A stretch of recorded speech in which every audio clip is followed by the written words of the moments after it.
Waalaikumsalam warahmatullahi wabarakatuh. Bagaimana kabarnya Pak? Alhamdulillah sehat. Alhamdulillah.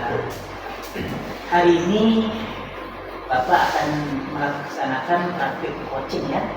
Di sini saya ingin sharing tentang rubrik penilaian tentang percakapan coaching. Di mana bisa? Bisa Pak Agus. Saya ingin rubrik penilaian coaching yang akan saya lakukan dengan Ibu Siti spesifik supaya mudah mengidentifikasi keberhasilan saya, sejauh mana tingkat keberhasilan saya ketika saya bisa menggali potensi yang ada pada diri Ibu Siti sebagai coaching. Itu Pak Agus. Baik Pak. Kompetensi coaching mana yang ingin dikembangkan? Menurut saya kompetensi yang saya ingin kembangkan yaitu kompetensi saya dapat bertanya dengan pertanyaan yang berbobot sehingga dapat mengiring coaching menggali potensinya itu sendiri.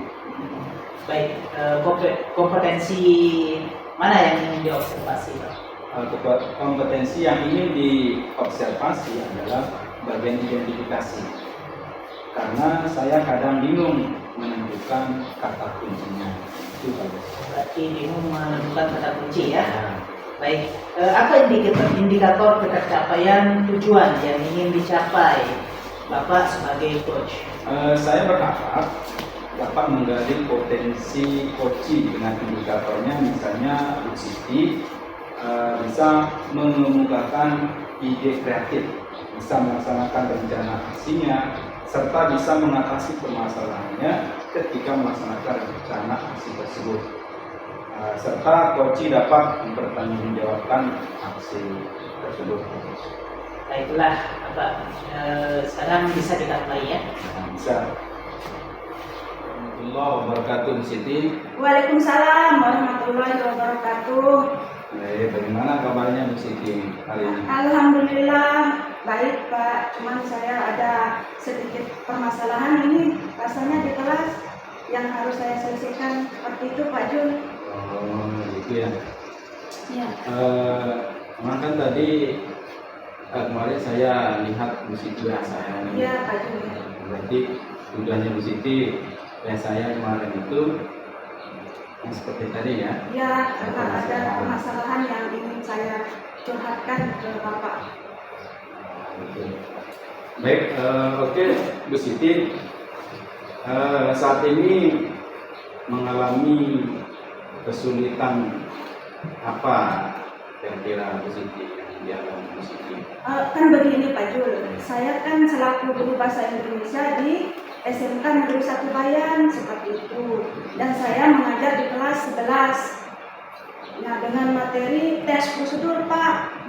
Akan tetapi ketika saya menyampaikan materi dengan penjelasan, tanya jawab di situ, anak di peserta didik saya kurang memahami tentang tes prosedur tersebut.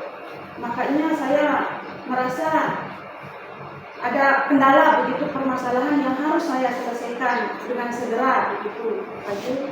Oh gitu Bu Siti ya. Ya. Jadi saat ini Bu Siti merasa kesulitan ya dalam mengajarkan siswanya di kelas-kelas Betul, Pak. tentang teks prosedur. Iya. Ya. Oke Bu Siti, karena waktu kita ini pendek ya. Ya.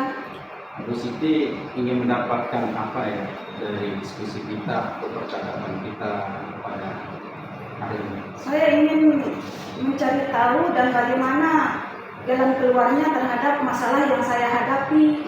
Seperti itu, makanya saya WA Pak Jul untuk berkomunikasi. Mungkin kita bisa berkolaborasi bagaimana metode mengajar saya di kelas begitu. Ada yang perlu diperbaiki dengan segera, Pak Jul.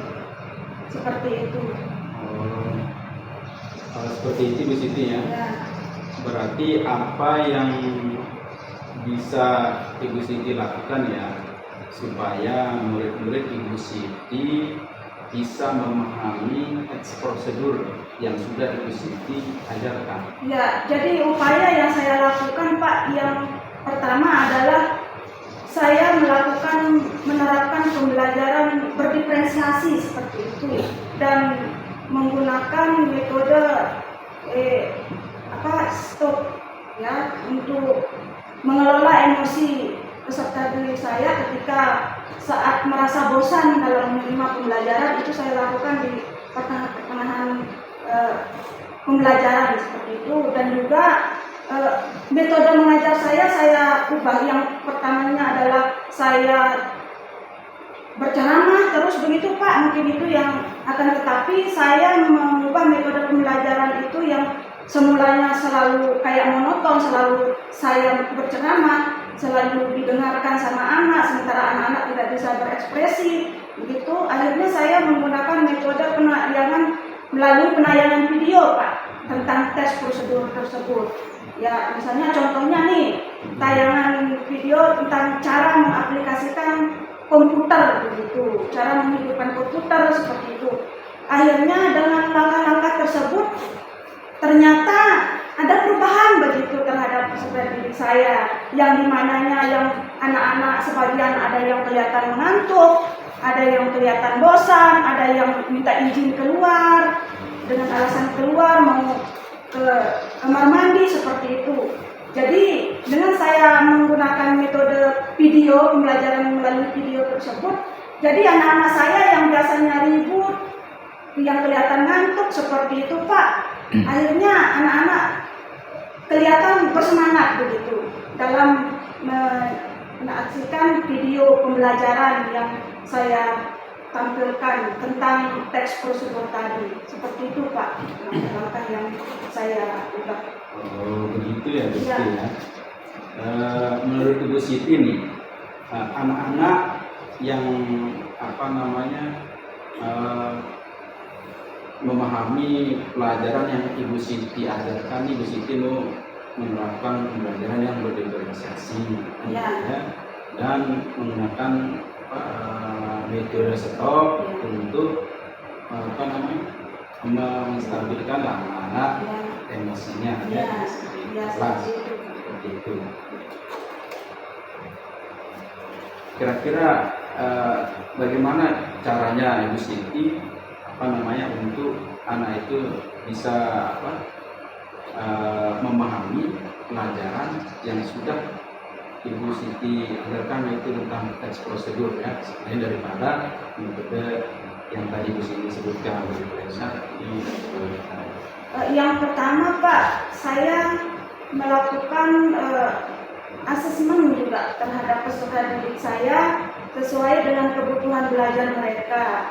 Jadi melalui asesmen tersebut saya mengetahui mana peserta didik saya memiliki kebutuhan sesuai dengan kebutuhan belajar, sesuai dengan tingkatan pengetahuan mereka atau kemampuan belajar mereka begitu. Sehingga melalui asesmen tersebut saya bisa membuat kelompok belajar begitu, agar mana peserta didik saya yang tingkat pemahamannya cepat, sedang, rendah itu bisa saya akomodir dalam bentuk kerja kelompok seperti itu Pak.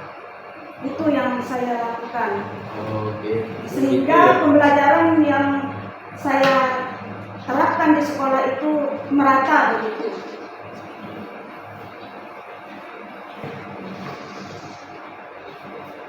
Itu Bu Siti ya.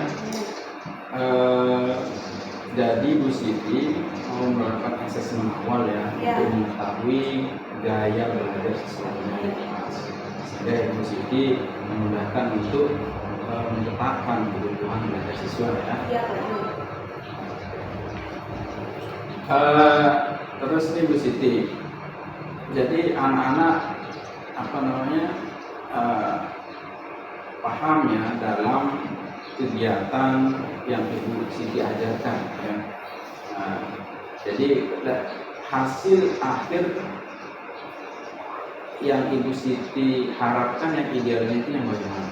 Sesuai dengan konteks atau tema yang saya ajarkan di sana, hal yang saya inginkan adalah peserta didik saya mampu memahami tentang apa itu teks prosedur, seperti itu Pak Jul.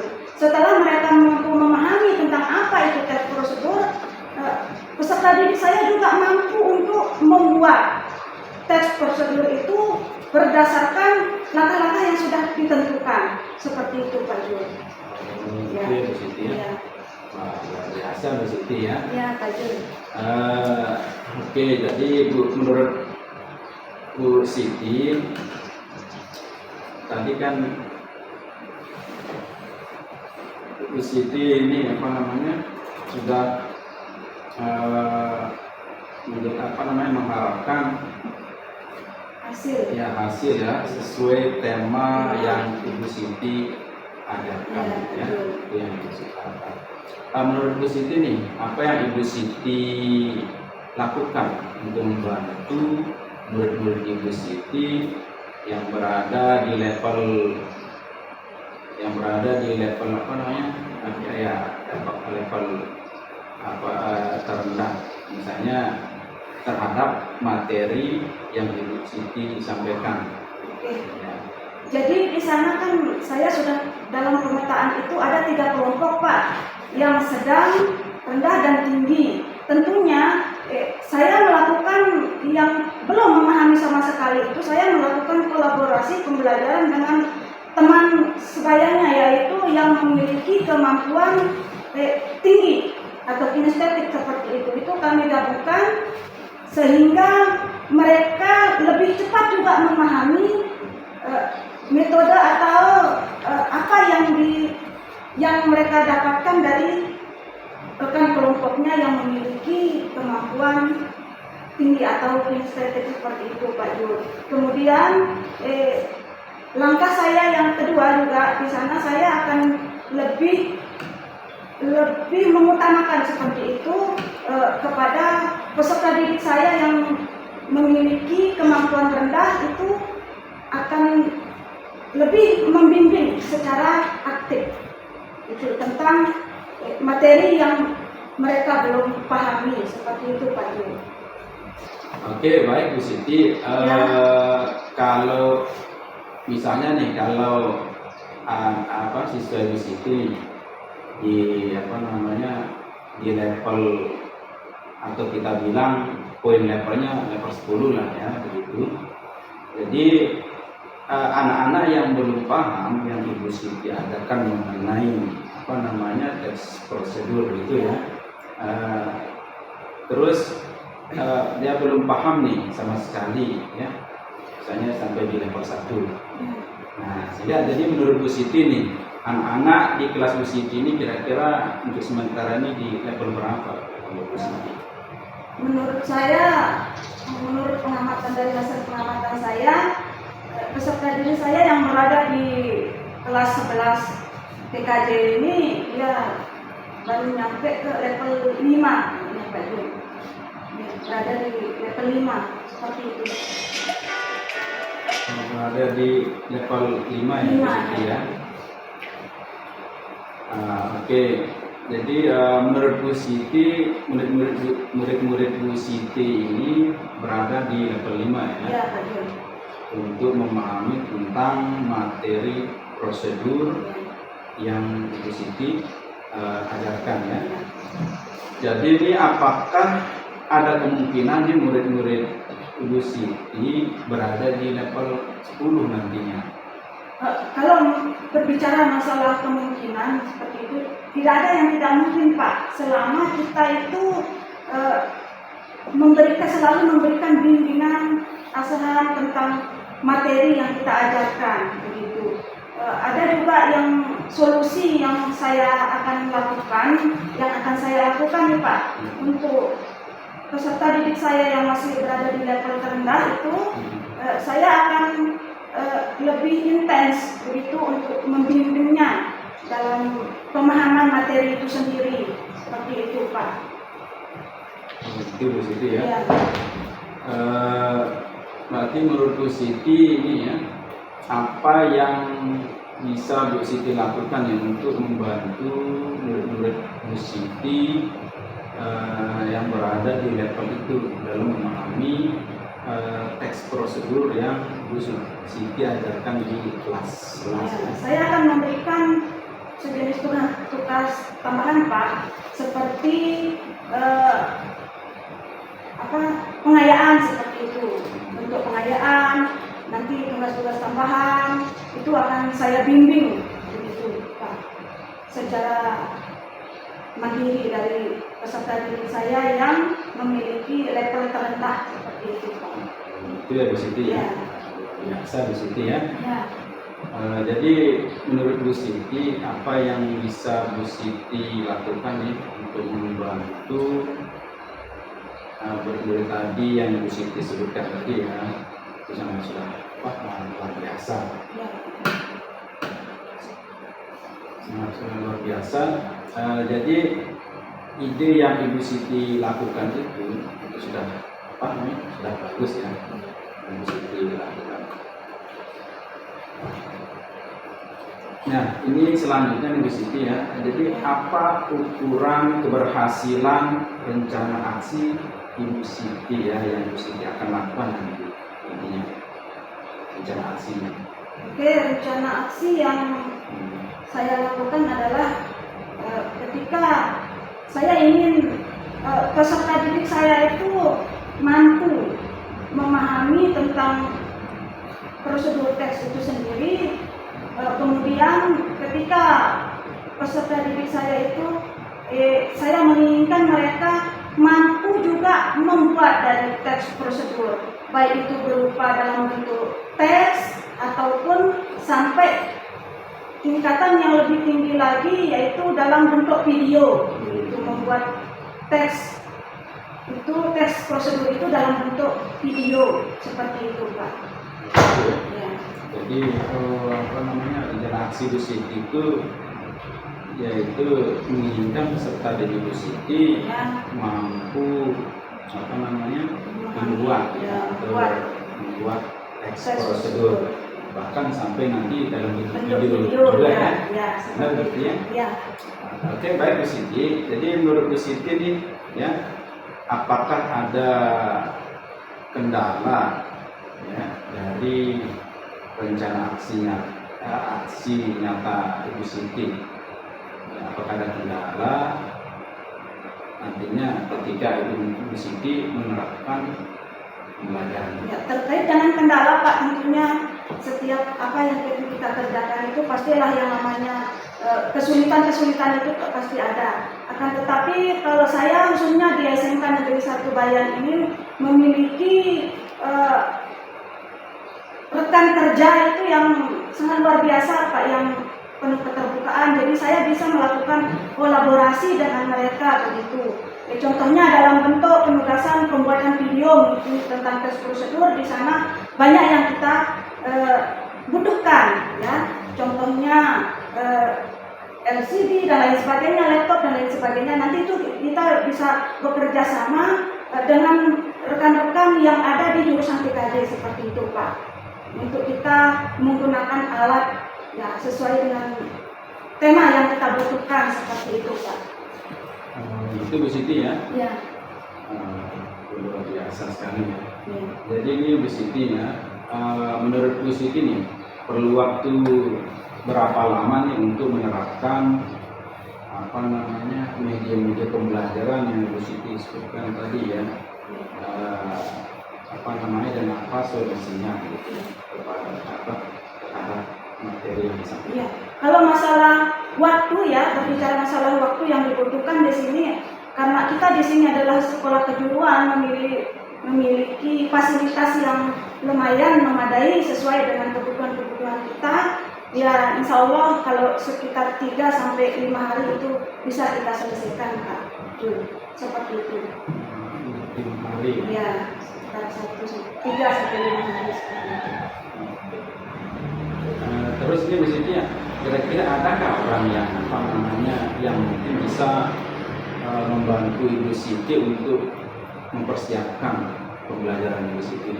Oke, masalah yang akan membantu saya ya untuk menyelesaikan pembelajaran di sini ya, sudah ada di bagian informatika di sana. di sana yang sudah di jurusan mereka itu sudah ada alat-alat dan bahan yang sesuai yang kita butuhkan, sesuai dengan tema yang akan kita buat seperti itu Pak Jo.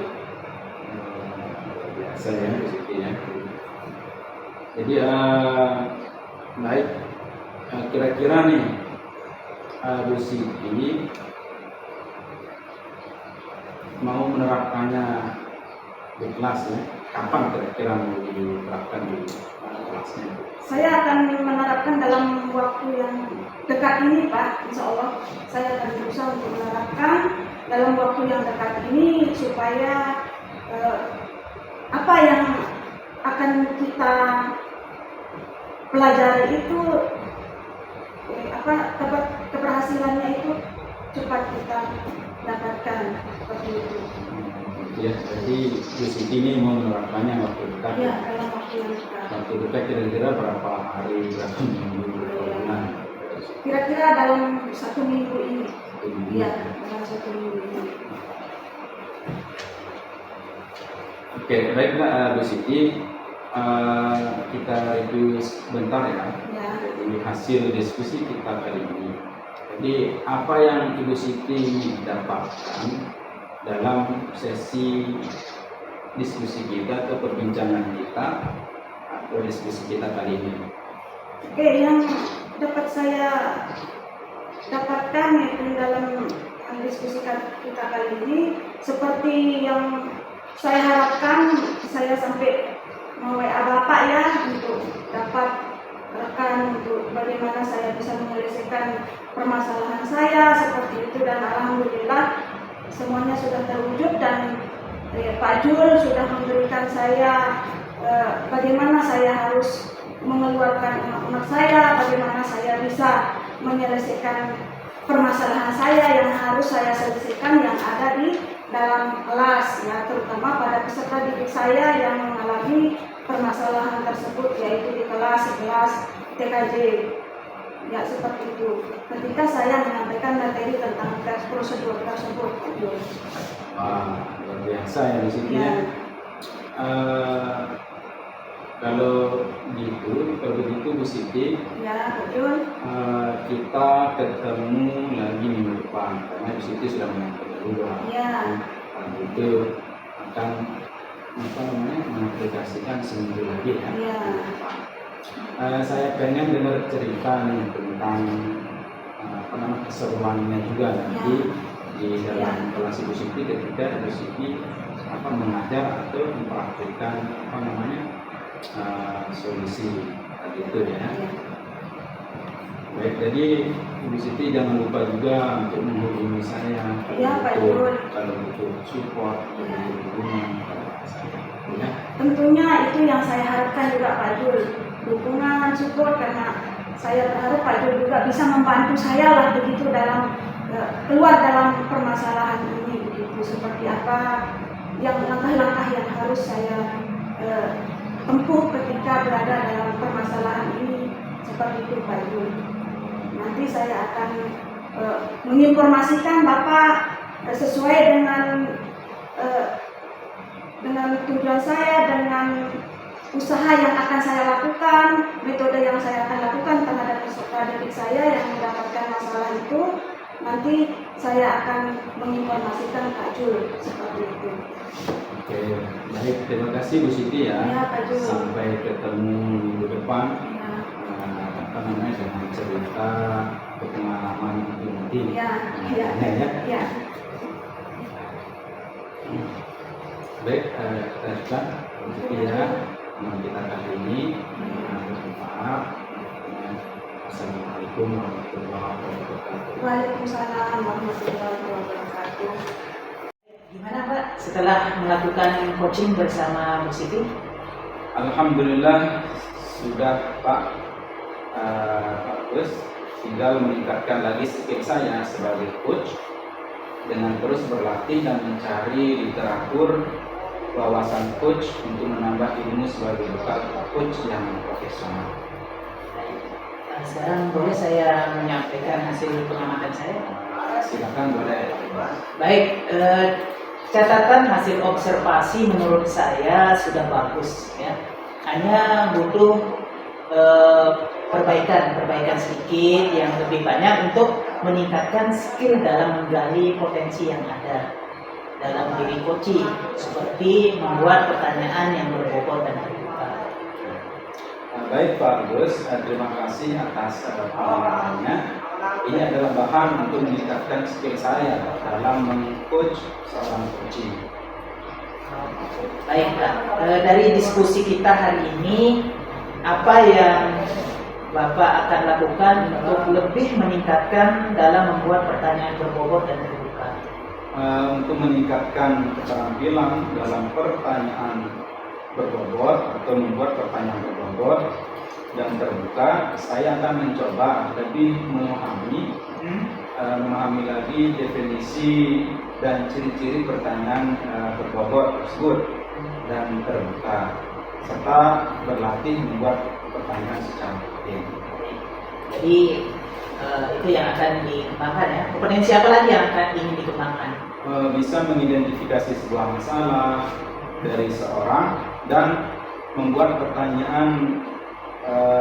pertanyaan berbobot yang menggiring coaching dapat menemukan sendiri solusi dan menemukan sendiri solusi dari masalah yang sedang dihadapi.